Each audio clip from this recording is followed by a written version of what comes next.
اب یہ شیطان تھا، لیکن اس نے پتہ کیا کہا؟ اس نے اللہ کی بارگاہ میں کہا کہ رب بما اغویتنی لأزینن لہم فی الارض ولأغوینہم اجمعین، مجھے تیری قسم ہے تو نے مجھے گمراہ کیا۔ سمجھ آئیے؟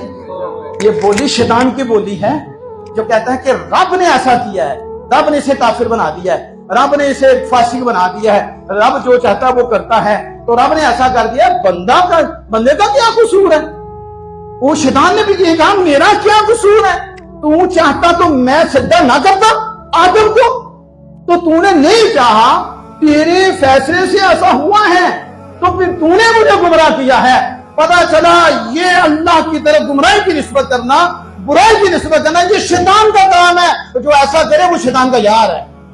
اور آدم علیہ السلام نے یہ نہیں کہا مالک تو نے چاہا تو میں نے ایسا کیا نا، میں نے دانا کھا لیا، تو اگر نہ چاہتا تو میں دانا کھاتا نہیں، بلکہ کیا کہا ربنا ظلمنا انفسنا وان لم تغفر لنا وترحمنا لنکونن من الخاسرین۔ اے مالک اسی دونوں نے اپنے اوپر ظلم کیتا ہے، اور اگر تو رحم نہ فرمایا ساڈے اوتے تو پھر تو ہم خاسرین میں سے ہو جائیں گے۔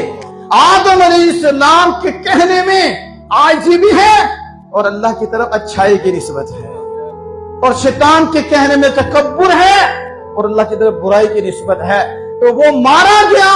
آدم علیہ السلام مسجود ملائکہ ہو گئے، مقام و مرتبہ پا گئے۔